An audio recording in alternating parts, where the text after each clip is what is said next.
그래서 152페이지 보시면 무슨 자산이요? 무형자산. 그래서 무형자산은 형태가 없어요. 그래서 무형자산의 특징은 식별이 뭐 해야 된다? 가능해야 된다. 여기에서 말하는 식별이라는 거는 따로 이렇게 구별할 수 있어야 돼요. 그래서 여기에서는 이제 5줄로 외울 겁니다. 어저께 잠깐 봤었는데 영어권은 자가창출 안 돼요. 자가창출의 뜻이 뭐예요? 내가 만드는 거예요. 그러니까 우리 회사는 영어권이라는 게 영업이 잘 되는 권리거든요. 장사 잘 되는 거. 그러면 우리가 장사가 잘 되면 좋은 거예요? 나쁜 거예요? 좋은 거죠. 그래서 장사가 잘 되는 데를 팔게 되면은 웃돈을 받을 수가 있죠. 예. 그래서 일반적인 권리금하고 비슷한 거라 그랬습니다. 근데 회사에서는 일명 M&A라 그러잖아요. 흡수합병. 그래서 다른 회사를 살 때 잘 되는 회사를 사고 싶어. 그러면 어떻게 하면 돼요? 돈을 더 주면 팔잖아요. 그래서 만약에 10억짜리 회사가 있는데 내가 가갖고 12억에 팔아. 그랬더니 싫대. 그러면 결론은 뭐예요? 돈을 더 달란 얘기죠. 15억을 줄게. 그랬더니 15억은 좋대. 그러면 5억 더 주고 산 거잖아요. 그게 무슨 건이 되는 거라고요? 영업권. 그래서 우리가 내부에서 만드는 건 안 되고 돈 주고 사는 것만 돼요. 그걸 우리가 무슨 취득이라 그래요? 유상 취득. 그래서 유상 그러면 돈 내고 사는 거고 공짜는 뭐라 그러죠? 무상이라고 하죠. 돈 안 주고 갖고 오는 거. 그 다음에 내용 연수는 20년 이내로 하라고 되어 있고요. 그 다음에 감가상각할 때 그 직접법 쓰고, 그 다음에 합리적인 감가상각 방법이 없으면 무슨 법 쓴다고요? 정액법. 그 다음에 개발비는 무형자산, 연구비 및 병상개발비는 판매비와 관리비.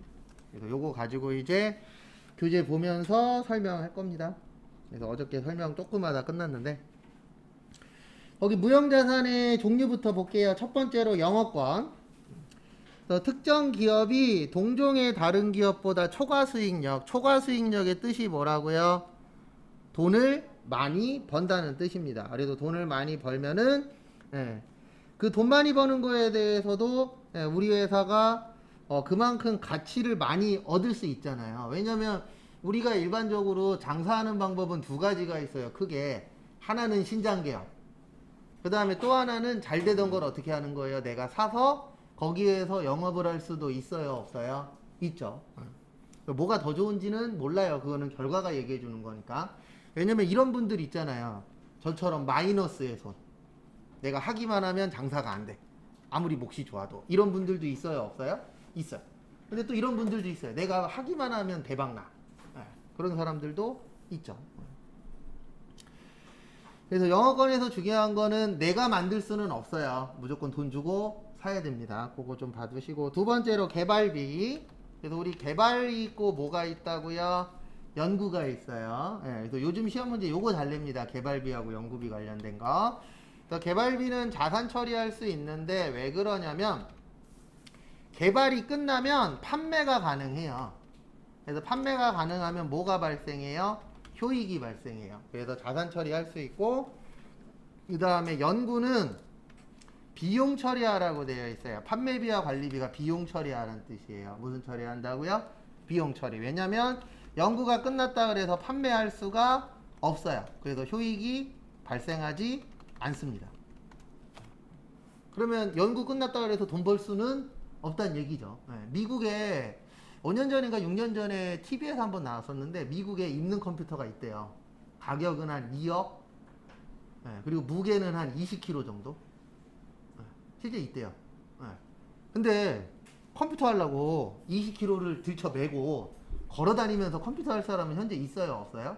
없죠. 그래서 지금 연구는 어느 정도 된 상태고 이제 개발하면 되죠. 어떻게 개발해야 되냐면 최소화 시켜야죠. 너무 무겁잖아요. 20kg면. 그래서 그거를 이제 줄여갖고 나중에 판매하겠죠. 언젠가는. 그 영화 같은 데 보면 막 걸어다니면서 컴퓨터하고 막 대화하고 하잖아요. 그런 시대가 나중 되면 올 겁니다. 그리고 아마 제가 봤을 때 제일 빨리 올 것 중에 하나는 아직은 가격이 비싸서 못하는데 지금 요 모니터 있죠. 모니터 지금 터치해도 안 되죠. 이게 나중 되면 다 뭘로 바뀔 거예요? 터치 스크린으로. 왜냐면 지금 휴대폰은 되잖아요. 근데 얘는 아직 커서 이거 가격이 너무 비싼 거예요, 현재는. 그리고 그거 이제 가격이 나중에 다운이 되면은 이제 컴퓨터도 마우스로 안 하고 뭘로 하는 시대가 오는 거예요. 손가락으로 터치해서. 금방 올 줄 알았는데 생각보다 오래 걸리네요. 그래서 요거 좀 봐두시고요. 그 다음에 산업재산권이라고 있는데요. 거기 밑에 보시면, 제일 밑에 보시면, 그래서 산업에 대한 재산의 권리인데, 여기 안에는 하나가 있는 게 아니고 여러 가지 있어요. 특허권, 실용신앙권, 디자인권, 그 다음 무슨 권이요? 상표권. 이런 것들이 산업과 관련된 재산에 대한 권리다. 그래서 무슨 재산권이라 그래요? 산업재산권. 그래서 나중에 이런 것들이 다 돈이 되는 겁니다. 특허권 아시죠? 그래서 좋은 아이디어 있으면 특허청 가셔서 한번 확인해 보세요. 그래서 없으면 특허 내시고. 근데 대부분 다 있어요. 저도 간혹가다 한 1년에 한두 번씩 요거 괜찮을 것 같은데 그래갖고 들어가서 쳐보면 이미 비슷한 거 많더라고요. 어차피 선점하는 게 중요합니다. 근데 그것도 있어요. 뭐도 있냐면 저 예전에 회사 다닐 때 저희 회사가 불판 만드는 회사였거든요. 그러니까 그 중국집 같은 데 가면 이렇게 밑에 불이 이렇게 올라오는 거 있잖아요. 포장마차 가도 있고 그런 불판 만드는 회사였는데 거기 사장님이 술만 먹으면 하는 얘기가 있어요. 본인이 한 게 아니고 자기 이제 아버지가 만들어 놓은 회사에서 이제 물려받은 케이스인데 술만 먹으면 무슨 얘기를 하냐면 요즘 고깃집 같은 데 가보시면 고기 불판이 밑에 이렇게 들어가 있는 거 있죠. 그리고 양옆에서 이렇게 연기 빠져나가는 거. 그게 원래 일본에 있었던 건데 일본에서 한국으로 가지고 와서 자기네들이 특허를 냈었대요. 근데 그때가 80년대 중반이었대요. 근데 우리나라가 80년대 중반엔 잘 살았어요? 못 살았어요? 못 살았어요. 그리고 돈을 못 벌었대요, 거의. 근데 80년대 후반에 뭐 했죠? 올림픽 했죠. 올림픽 하고 나서 우리나라도 이제 조금씩 올라갔잖아요. 그 이후에 대박이 났대요. 그래서 결론은 자기는 돈을 못 벌었다. 왜냐면 특허 끝난 다음에 대박이 난 거예요. 그래서 뭐든지 다 타이밍이 중요한 겁니다. 제가 가끔씩 연예인 얘기할 때 저희 와이프한테 그 얘기 좀 하거든요. 노홍철 씨가 일찍 태어났으면 연예인 못했다고. 맞잖아요. 그런 사람 옛날엔 연예인 못했어요. 예전에는 이런 것까지 있었잖아요. 염색하고 나오면 그거 염색한 거 뭐냐 보자기나 이런 걸로 다 막 못 나가게 막았었잖아요. 예전에는. 그래서 노홍철 씨도 타이밍이 맞게 그 당시에 태어나서 이렇게 된 거지. 만약에 일찍 태어났으면 노홍철 씨는 연예인 못해요. 맞죠? 너무 정신 사납다고. 그래서 뭐든지 다 뭐가 중요한 거예요? 타이밍이 중요한 것 같아요. 그래서 그 다음에 디자인 거는 뭔지 아시죠? 앞으로 요거 관련돼서 소송이 좀 많아질 것 같아요. 왜냐면 뭐 저도 이제 돈이 없어서 사업은 못하고 있긴 하지만 여러 가지 고민은 예전에 몇 번 해봤거든요. 근데 요즘에 혼자 사시는 분들 많죠. 저도 이제 혼자 자취하던 시절이 있었거든요. 그럼 혼자 사는 사람은 어차피 조그만 거 사잖아요. 그러다 보니까 디자인 같은 걸 좀 많이 봅니다. 이게 뭐 좋냐 나쁘냐 보다는 일단 디자인이 이쁘냐 안 이쁘냐. 그래서 앞으로 이쪽이 좀 박터지지 않을까. 뭐 상표권이야 상표에 대한 뭐예요? 권리. 근데 다 만질 수는 없잖아요. 근데 값어치는 있어요 없어요? 있어요. 그 다음에 시험 문제는 요게 종종 나와요. 153페이지 위에 기타의 무형자산 마지막 줄에 보시면 소프트웨어라고 있어요. 소프트웨어 있죠? 소프트웨어가 요거 얘기하는 거죠? 프로그램. 우리 프로그램 만질 수는 없잖아요.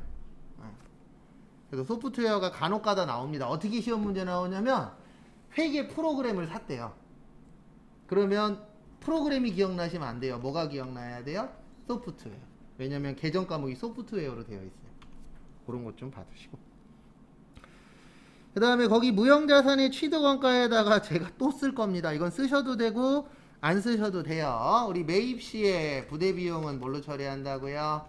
원가 처리. 다 똑같아요. 근데 유일하게 얘만 원가 처리하시면 안 돼요. 단기 매매 증권 살 때. 그래서 요때는 900번대 뭐요? 수수료, 비용.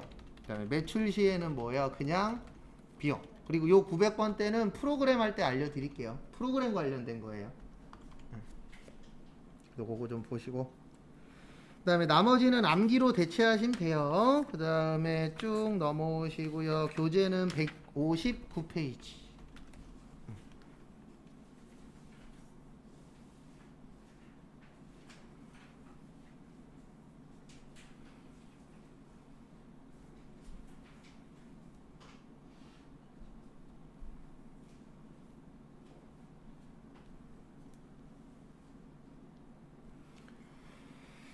그래서 159페이지 보시면 부채와 모요, 자본. 그래서 시험 문제 여기가 나오면 좀 난이도는 좀 있습니다. 그래서 부채와 자본 거래인데 부채가 좋은 거예요, 나쁜 거예요? 나쁜 거예요. 그래서 부채 그러면 빚. 예. 내 돈, 남의 돈, 남의 돈. 그래서 타인 자본이라고도 해요. 타인이 누구죠? 남이죠. 그래서 남의 돈. 그 다음에 채무라고도 합니다. 그래서 채무가 뭐 해야 되는 거라고요? 갚아야 되는 거라 그랬죠. 예. 그래서 부채가 많아. 그러면은 좋은 거는 아닙니다. 근데 어느 순간부터 사람들이 이거는 이제 다 그런 건 아니에요. 근데 비율이 올라가고 있는데 어느 순간부터 빚 내는 거에 대해서 거리낌이 없어지고 있어요. 당연히 빚 있어야 되는 거 아니야? 예. 어차피 투자해 갖고 뭐 벌면 돼요? 돈 벌면 돼. 약간 이런 식으로 사람들의 마인드가 바뀌고는 있어요. 예. 근데 뭐가 맞는지 모르겠어요. 예. 사람마다 성향은 다 어떠니까요? 틀리니까. 저 같은 사람은 빚이 없이 살아야 돼요. 예. 그러니까 저 같은 사람을 소극적 투자자라 그래요. 그 다음에 이런 분들이 있어요. 못 먹어도 고. 이런 분들을 뭐라 그래요? 적극적 투자자라 그래요. 그러니까 나는 1%를 벌되 내 돈이 깎이면 안 돼. 이런 사람들이 소극적 투자자고 나는 10%를 벌어야 돼. 내 돈 깎여도 상관없어. 이런 분들이 있어요? 없어요? 있죠. 그런 분들이 이제 둘 중에 하나입니다. 뭐 아니면 뭐가 되는 거예요? 도가 되는 거예요. 왜냐면 대박 날 수도 있잖아요. 내가 투자했는데 막 100배로 올랐어. 네. 그러지 말라는 법도 없죠. 그래서 사람 일은 어떻게 될는지 몰라요. 실제 보면. 근데 부채는 딱 두 가지밖에 없어요. 1년 안에 갚는 거를 유동, 1년 이후에 갚는 거는요 비유동. 요거밖에 없습니다. 그래서 1년 안에 갚을 거냐 1년 이후에 갚을 거냐 이렇게 이제 나누어지는데요. 여기에서 좀 보셔야 되는 건 유동부채에서는 여러 가지가 많은데 거기 교재 보시면은 동그라미 7번에 유동성 장기부채라고 있어요. 유동성 무슨 부채요? 장기부채. 유동의 뜻이 몇 년 이내라고요? 1년 이내예요. 장기는요? 1년 이상이에요. 그래서 이 뜻이 뭐냐면 비유동 부채가 유동 부채가 될 때. 그러니까 이게 무슨 뜻이냐면은 원래는 1년보다 길던 거예요. 뭐 하던 거예요? 길던 거예요. 1년보다. 근데 우리가 빚이라는 게 채무라는 게 무조건 1년이 넘는 게 아니잖아요. 이게 날짜가 지나면은 어느 순간에 내가 돈 갚아야 될 날이 오죠. 맞죠? 그러면 돈을 갚아야 되잖아요. 그래서 원래는 1년이 넘던 건데 이제는 몇 년 이내가 됐다? 1년 이내가 됐다. 그걸 뭐라 그래요? 유동성 장기부채. 그래도 이렇게 보여주는 이유는 우리 회계는 지금 우리가 보고 있는 게 재무회계예요. 뭐라고요? 재무회계의 목적은 남 보여주는 거예요. 그러면 남한테 정보를 제공할 때 상세하게 제공해야 될까요? 대충 제공해야 될까요? 상세하게 제공을 해야 되겠죠. 그래야 그 사람들이 그 정보를 보고 정확하게 판단을 할 수가 있잖아요. 그래서 요거를 써주는 이유는 뭐냐면 원래 이 돈은 1년이 넘던 겁니다. 근데 이제 몇 년 이내 남았습니다. 1년 이내 남았습니다. 라고 정보를 제공하기 위해서 쓰는 개정 과목입니다. 그 다음에 비유동 부채. 여기에서 키포인트는 일단 비유동 부채예요. 비유동 부채 그러면 몇 년 넘는 거세요? 1년 넘는 거. 교재는 160.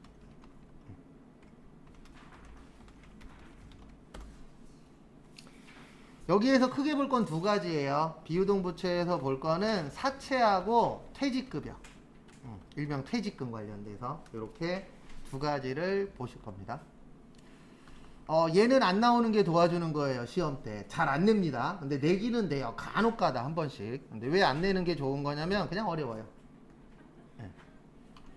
저희가 공부할 때 어려운 파트들이 몇 가지 있는데 그 중에 하나예요. 네.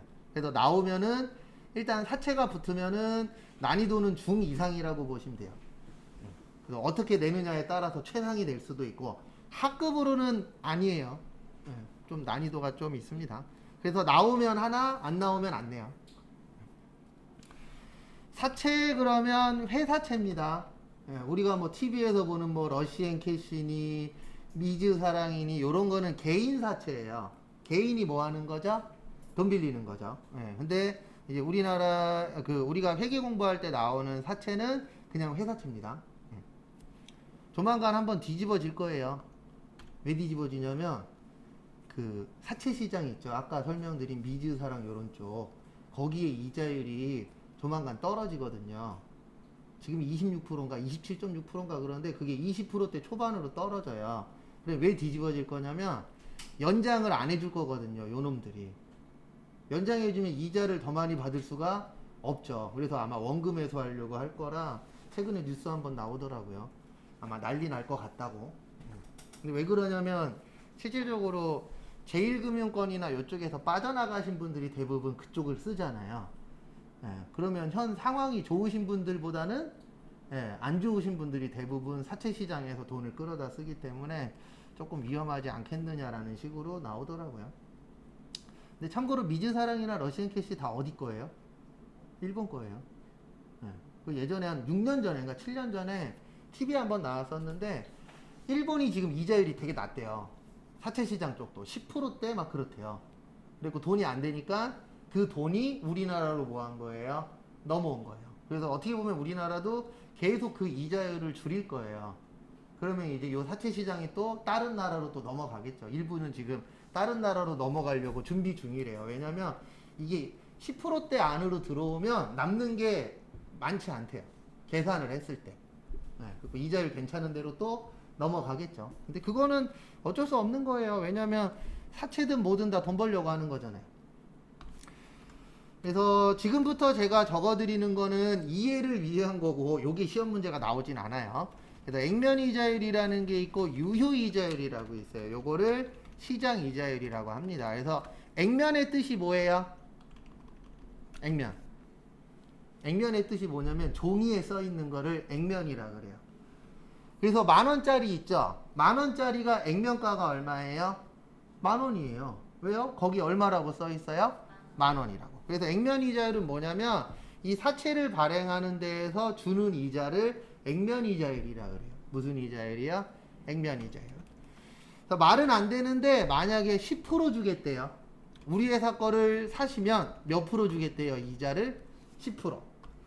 그 다음에 유효이자율, 시장이자율이 은행에서 주는 이자율이라고 생각하시면 돼요. 어디에서 주는 거예요? 은행. 그럼 이렇게 똑같이 줄 수도 있어요? 없어요? 있죠. 이런 거를 액면 발행이라고 해요. 그러니까 이게 무슨 뜻이냐면 어차피 회사로 가나 은행으로 가나 주는 이자는 어떻죠? 똑같죠. 그러면은 이건 소비자한테 하고 싶은 대로 하라고 하는 거예요. 그래서 은행 가고 싶으면 은행 가고 사채에다 투자하고 싶으면 사채에다 투자하시고. 왜요? 어차피 어디로 가나 이자율은 어떠니까요? 똑같으니까. 근데 실질적으로 이럴 일은 거의 없어요. 왜냐면 이렇게 되면 다 은행으로 가지 위험한 사채에다 누가 투자해요? 은행이 더 안전하잖아요. 근데 은행이라 그래서 100% 안전한 거는 아닙니다. 예, 그럴 리는 없겠지만 만약에 문 닫거나 그러면 일단 얼마는 보존이 돼요? 5천만 원. 그 다음에 우리 회사한테 투자하면 10% 줄게. 그랬더니 은행에다 넣으면 7% 주겠대. 이럴 수 있어요? 없어요? 있죠. 네. 일반적으로 은행보다는 더 줍니다. 네. 이럴 때는 할증 발행이라 그래요. 왜 할증 발행이냐면 여러분들한테 만약에 100억이 있어요. 얼마가 있어요? 100억. 근데 우리가 할 수 있는 건 두 가지밖에 없어요. 10%에 투자할 거냐? 아니면 몇 프로에 투자할 거냐? 7%에 투자할 거냐? 여러분들 몇 프로에 투자할 거예요? 10%에 투자하겠죠. 왜요? 많이 주니까. 맞죠? 100억에 3%면 3억이에요. 제가 100억이라고 설명드린 이유가 뭐냐면 100만 원이라 그러면 3만 원이니까 감이 없어요. 근데 100억이면은 3%면 얼마예요? 3억이에요. 그러면 내가 사채를 사냐 은행에 넣느냐에 따라서 3억이 왔다 갔다 하잖아요. 그래서 돈 많은 사람들은 0.1%에도 왔다 갔다 할 수밖에 없어요. 왜냐하면 100억에 0.1%면 1,000만 원이에요. 그래서 결론은 뭐냐면 우리 회사 거 살 사람이 많아지겠죠. 그러면 시장의 법칙에 의해서 수요와 공급의 법칙에 의해서 살 사람이 많아. 그러면 어떻게 팔아도 돼요? 비싸게 팔아도 되죠. 예. 근데 우리 회사 게 안 팔려. 그럼 어떻게 팔아야 돼요? 싸게 팔아야 되겠죠. 그래서 이럴 수도 있잖아요. 우리 회사는 10% 준대. 근데 은행에서 갑자기 15%를 준대. 그러면 우리 회사 거 팔려요? 안 팔려요? 안 팔리겠죠. 그럼 방법은 하나밖에 없어요. 어떻게 팔아요? 싸게. 그러니까 뭐든지 다 똑같아요. 가격을 올리는데 계속 팔려. 그럼 계속 가격이 어떻게 되는 거예요? 올라가는 거예요. 근데 이게 밑도 끝도 없이 죽을 때까지 올라갈 수는 없잖아요. 그러면 어느 정도 올라갔을 때 안 팔리는 지점이 나오겠죠. 그럼 거기에서 멈추든가 아니면 덜 팔리면은 그 가격보다 어떻게 해야 돼요? 싸게 파는 수밖에 없겠죠. 왜냐면 만약에 내가 식당을 하는데 너무 맛있어 우리 집게. 그래갖고 말도 안 되게 1인분에 10만 원이야. 이러면 안 팔리잖아요, 당연히. 네. 근데 1인분에 10만 원 했는데 팔려. 그러면 10만 원보다 나중에 올릴 수도 있어요, 없어요? 있겠죠. 막 줄 서서 먹어. 그러면은 타이밍 맞춰서 올릴 수도 있잖아요. 근데 10만 원이라 그랬더니 개미 새끼도 안 보여. 그러면 어떻게 해야 돼요? 가격을 내릴 수밖에 없죠. 네. 그게 수요와 공급의 법칙이에요. 그래서 수요와 공급의 법칙이 별거 없어요. 잘 팔리면 가격이 올라가는 거고 안 팔리면 가격이 뭐 하는 거예요? 떨어지는 거고. 그래서 아까 밥 먹으면서 눌러보진 않았는데 샤넬에서 오늘 뭔 날이에요? 네. 아까 인터넷 뉴스에 하나 떴더라고요. 샤넬에서 무슨 날인가 봐요. 그 샤넬 백 사려고 대기하고 계신 거. 네. 백화점 문도 안 열었는데 거기에서 줄 서 있는 거 나오더라고요. 오늘 뭐 또 하나 봐요. 할인 행사나 뭐 그런 거 아니면은 뭐 몇 개 없는 거 팔거나. 그러니까 돈 없다라는 말은 다 거짓말이에요. 막 사람들 막 그 뭐냐 이거 올라가잖아요. 그러면 거기 막 기어 들어가고 막 이런 거 사진 찍어서 올리잖아요, 기자들이. 근데 뭐 그분들은 그걸 위해서 사는 거니까 다 사람들마다 좋아하는 게 다 틀리잖아요. 그래서 우리는 어떻게 외울 거냐면 이렇게 외울 거예요. 사채 발행할 때는 액면 이자율 기준이에요. 무슨 이자율이요? 액면 이자율의 뜻이 이자 주는 거예요. 그래서 액면 이자율이 크면 할증 발행. 그래서 크다는 얘기는 무슨 뜻이냐면 이자 많이 줄게. 그러면 이자 많이 주면 살 사람이 뭐 할 것이다? 많을 것이다. 그러면 어떻게 팝시다? 비싸게.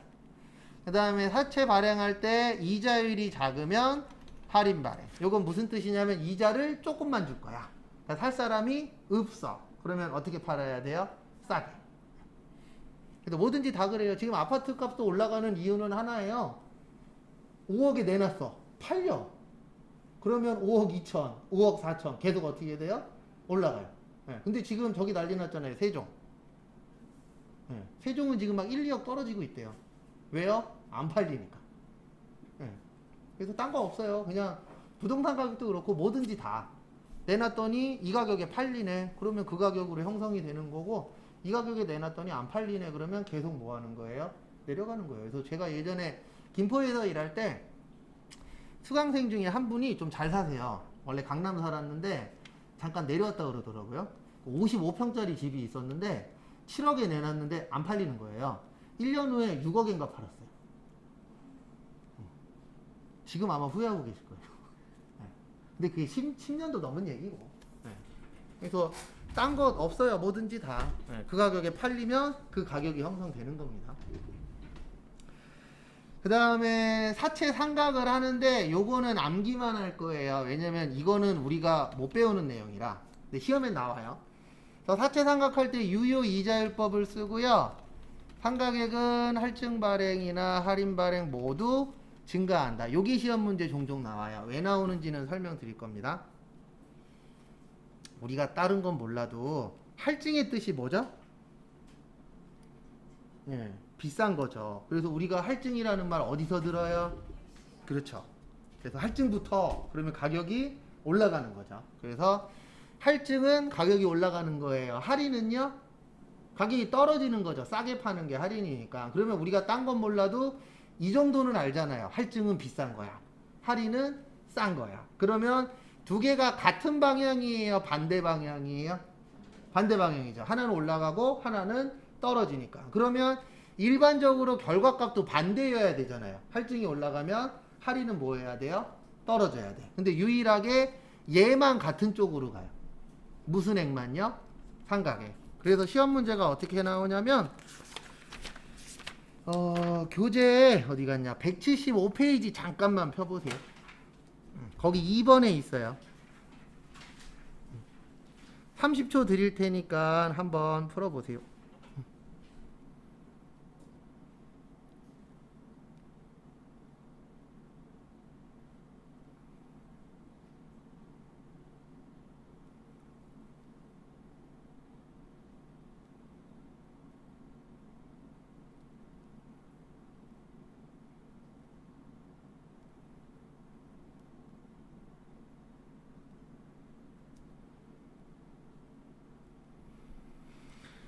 그래서 정답 몇 번이세요? 네, 3번이에요. 시험 문제 딱 요렇게 나와요. 왜냐하면 둘 다, 그러니까 회계를 모르는 사람도 할증이 증가한대. 그러면 할인은 감소할 거야. 이렇게 생각할 수 있어요? 없어요? 있죠. 근데 둘 다 뭐 한다? 증가가 맞는 거예요. 그래서 그거 참고하시고. 그 다음에 지금부터 보실 거는요. 저기 162페이지 퇴직급여 제도.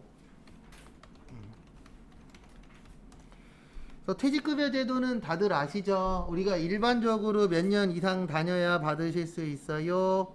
네, 1년 이상. 근데 1년이 안 돼도 받을 수도 있어요. 회사 내규에 있으면.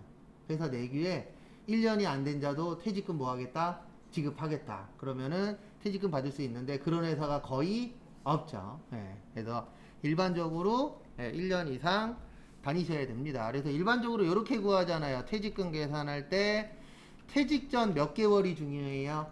3개월. 그래서 3개월에 평균임금 곱하기 무슨 연수요? 근속연수. 그래서 예전 할아버지 시절에는 이런 분들이 있었어요. 나 퇴직금으로 1억 받았다, 2억 받았다 이런 분들이 있었어요. 근데 왜 그때는 가능했냐면은 과거에는 평생 직장이었잖아요. 그래서 내가 만약에 한 직장에서 30년을 일했어. 그 다음에 퇴직할 때쯤 500을 받았어. 그러면 30년 곱하기 500 하면 얼마예요? 1억 5천이에요. 그래서 과거엔 가능했는데 지금은 힘들어요. 왜냐면 평생 직장이라고 얘기할 수 있는 데가 몇 가지 없잖아요. 이제는 대기업들도 40대 중반 넘어가면 그때부터 나 언제 잘리나 이러고 있는 사람들이 많아요. 자기가 진짜 뭐 대기업 오너의 뭐 친척이라던가 빽이 있다라던가 이러지 않는 이상은 대부분 빠르면 40대 초중반, 늦어도 40대 후반이나 50대 뭐요? 초반, 요때 이제 쫓겨납니다. 네. 어쩔 수 없어요. 왜냐면 회사들도 대부분 돈 아끼려고 노력을 하잖아요. 그러면은 한 40대 후반, 50대 초반 사람 한 명 월급이면 20, 30대 신입분들 2명 쓸 수도 있어요? 없어요? 있어요. 그러면은 내치고 젊은 사람 둘 쓰는 게 훨씬 더 어때요? 회사 입장에서는 낫죠. 회사로만 봤을 때 다른 거 다 필요 없고. 근데 이제 가장 큰 문제는 뭐냐면 40대 후반, 50대 초반이면 이제 애들이 중학생, 고등학생 아니면 좀 일찍 갔어도 뭐예요? 이제 대학생 요 정도 전후라고요. 왜냐면 요즘엔 일찍 가야 30대 초반이라고 봐도 30대 초반에 애를 낳았어도 50대 초반이면 이제 20살이잖아요. 그럼 이제 한참 뭐가 나갈 때예요? 돈 나갈 때죠. 그래서 이제 앞으로 그런 부분들도 문제가 될 거예요. 그래서 동네에 닭집하고 커피숍이 더 늘어날 거예요. 왜요? 퇴직금 받아서 나왔잖아요. 근데 중요한 건 일반회사 못 들어가요. 왜요? 안 써주니까. 들어갈 수 있는 사람 몇 명 안 돼요. 솔직히 요즘에 중소기업에서도 50대 넘으면 잘 안 받아줄라 그래요. 왜냐면 뭐 여러 가지들이 있죠. 어쨌든 상황이 그런 상황입니다. 그래서 이렇게 해서 봤는데 이제 문제가 좀 있었죠. 어떤 문제가 있었냐면은 퇴직금이 목돈이 나가는 거잖아요. 회사 입장에선. 그래서 요런 제도도 있었습니다. 예전에 중간정산이라고. 그래서 1년 넘은 다음에 내가 받고 싶을 때 주세요. 그러면 주는 제도들도 있었고 일부 중소기업에선 요건 좀 악용을 했죠. 어떻게 했냐면 1년 됐을 때 사인해. 그리고 그게 이제 중간정산 사인하는 거예요. 그러면은 월급 통장에 한 달치가 더 들어와요. 근데 그건 월급이 아니고 뭐예요? 퇴직금. 네, 그런 것들이 있었죠. 그리고 좀 전에 설명드린 것처럼 이제 퇴직하는 나이들이 어려지고 있다 보니까 퇴직금은 받았는데 나와서 하는 게 뭐 진짜 치킨집 아니면은 뭐 커피 전문점 뭐 이런 식으로 이제 차리다 보니까 어떤 문제가 생기냐면 너무 많죠. 그러니까 잘 될 확률보다는 뭐가 많아요? 안 될 확률이 많아요. 망할 확률이 진짜. 그러다 보니까 또 어떤 문제가 생기냐면은 원래 퇴직금이라는 건 노후 자금이에요. 퇴직금 원래 치킨집 차리고 커피숍 차리고 이런 거 하라고 주는 돈이 아니에요. 원래 목적은 나중에 노후에 이 돈 가지고 뭐 해라? 써라. 예. 근데 참고로 퇴직금을 받잖아요. 그러면 안 오던 자식들이 온대요. 뭐 달라고요? 돈 달라고. 예, 실제. 그래서 이제 이런 거에 대해서 좀 막아보자. 그래서 이럴 때만 선진국이 나옵니다. 예, 꼭 쓰잘데기 없을 때만 선진국이 나와요. 그래서 선진국에서 어떤 방법을 쓰나 봤더니 우리나라가 사랑하는 웰컴 투 USA에서 이걸 하고 있는 거죠.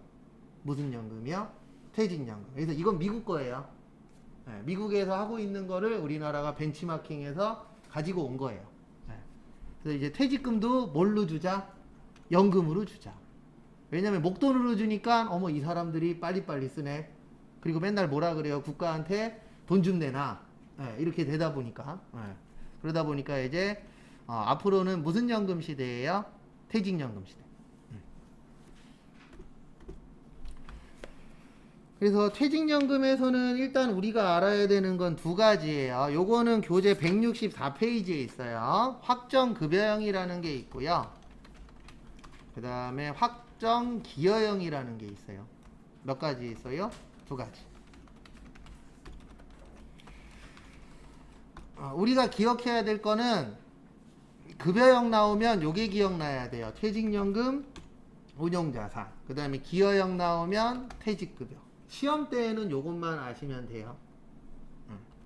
그 다음에 조금 더 부연 설명은 드릴 겁니다. 그리고 더 자세한 설명은 저기 네이버나 다음에 가셔서 퇴직연금이라고 치시면 블로그하고 글이 한 몇만 개 있어요. 거기에서 한 5개 정도 읽어보시면 뭔 말인지는 대충 알아요. 그래서 저도 처음에 블로그 보고 공부했거든요. 아직 이게 초반이었어갖고 교재에도 그렇게 자세히 안 나오더라고요. 그래서 퇴직연금 운용자산은 회사가 운영하는 거예요. 회사가 운영을 하고 그 모자른 금액 있어요? 없어요? 있죠. 모자른 거를 다 회사에서 책임져 주는 거예요. 근데 문제는 뭐냐면 회사에서 책임을 져야 되니까 회사 돈이 들어가죠. 그래서 대부분 여기에서 많이 써요. 대기업에서. 확정급여형을. 왜냐면 목돈 문제 때문에 그래요.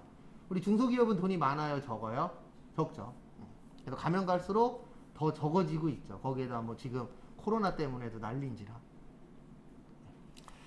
그 다음에 확정기여형은 퇴직급여로 처리하는데 요건 직원이 운영해요. 그래서 이게 무슨 뜻이냐면 회사에서 퇴직금으로 줄 거를 확정급여형이든 확정기여형이든 금융회사에 넣어놔요. 네, 넣어놓고 그 다음에 급여형은 회사가 운영하고 그 다음에 퇴직금을 만약에 1,000만원 줘야 되는데 지금까지 700만원 밖에 안 들어가 있어. 그러면 300이 부족하죠. 그 300을 누가 채워줘요? 회사에서. 요게 이제 확정급여형. 그래서 지금은 현재 대략 요 정도 넣고 있어요. 70% 정도. 그러니까 이 사람한테 100만원을 줘야 돼. 그러면 70만원만 넣어놔요. 그리고 나머지 30%는 누가 채워줘요? 회사에서. 요게 확정급여형. 그 다음에 확정기여형은 주로 중소기업에서 하고 100% 다 넣어줘요. 그러니까 회사에서는 돈만 넣어주고 빠지는 게 확정기여형이고 급여형은 돈도 넣어주고 거기에 대해서 관여도 하고. 요게 무슨 형이요? 확정급여형. 근데 장단점은 있는데 제 개인적인 생각은 중소기업은 이게 맞아요. 왜 이게 맞냐면 부도날 수도 있어요, 없어요? 있죠. 예. 그리고 과거에는 아예 퇴직금을 뭐 했어요? 못 받는 경우도 비일비재 했습니다. 예. 근데 지금은 요거 들어가 있는 회사들이 많잖아요. 그럼 어차피 이거는 내 이름으로 들어가 있기 때문에 회사에서 못 뺐어요. 예. 그럼 여기에 들어간 거라도 가지고 나올 수 있죠. 예. 그리고 만약에 이거 입금 안 하잖아요. 그러면 은행에서 회사한테 압력가해요. 그래서 이제 어떻게 보면 국가에서도 만들기는 잘 만들었어요. 근데 문제는 뭐냐면 아직은 초창기라 여의도에서 맨날 일 안 하고 딴짓들 하고 계시잖아요. 그래갖고 뺏쓰기가 쉬워요. 원래 이거 못 뺏쓰도록 막아야 돼요. 노후 뺏쓰도록. 근데 지금은 그냥 회사 퇴직한 다음에 회사 퇴직하시면 요거 만들라 그래요. IRP 계좌라 그래서 퇴직연금 개인 통장이라고 있어요. 그래서 퇴사하시면은 은행 가서 요거 만드신 다음에 이거 만들면은 여기에다가 돈을 넣어줘요. 그러면 원래 이거 못 빼쓰도록 해야 되는데 지금은 그냥 은행 가갖고 해약할게요. 그러면 바로 해약해 줍니다.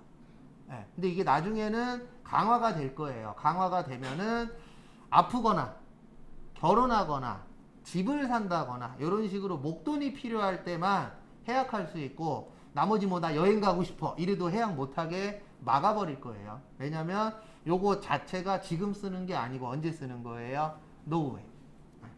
근데 앞으로는 이 노후를 몇 세라고 해야 될지 모르겠어요.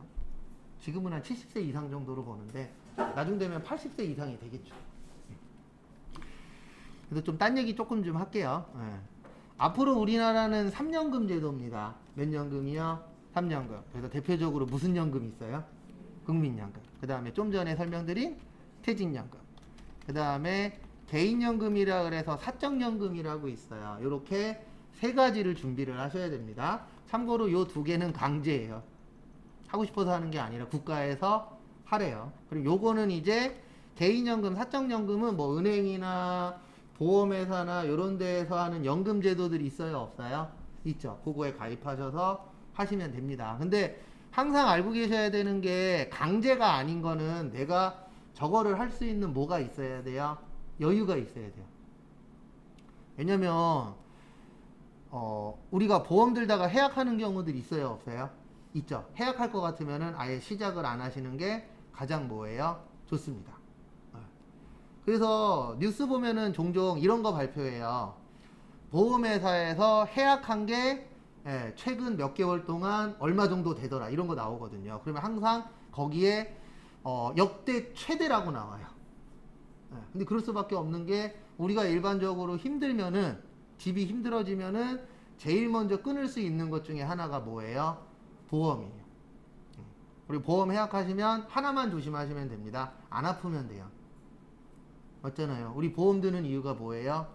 아파서 돈 필요할까봐 드는 거잖아요. 솔직히 그것 빼놓고는 쓸 일이 없죠. 저도 지금까지 보험회사에서 제대로 써본 적은 요 코가 성형수술한 코예요. 운동하다 깔려갖고 부러졌거든요.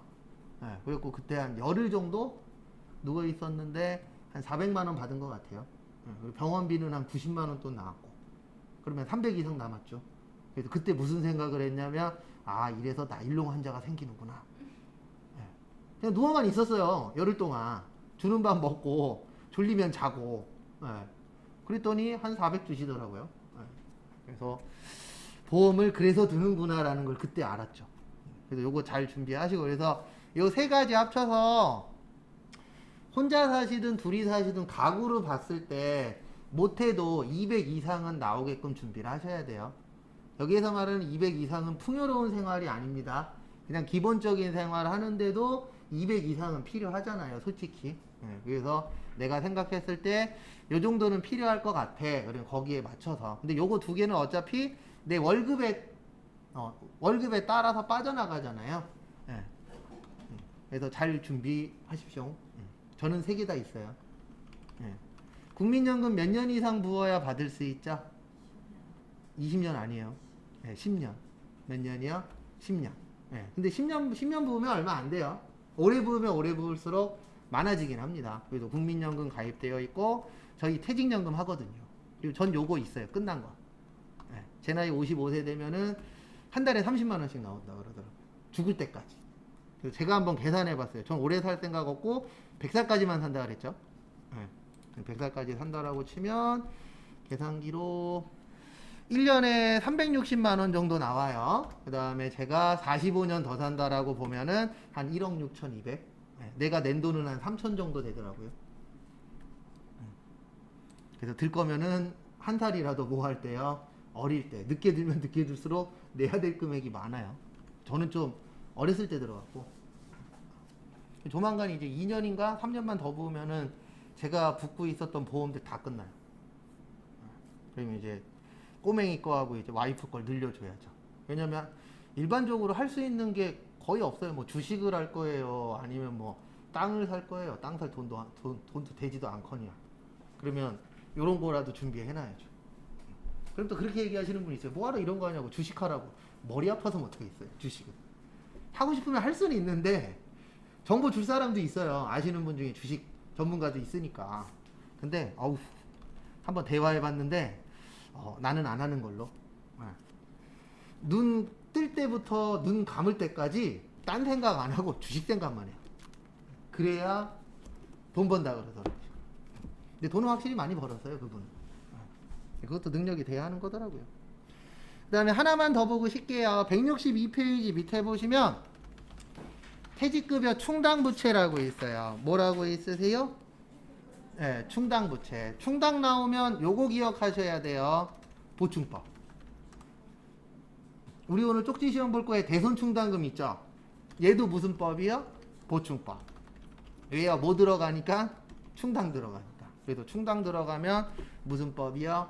보충법. 그거 좀 기억하시고 잠깐 쉬었다가 3시에 165페이지 보도록 하겠습니다.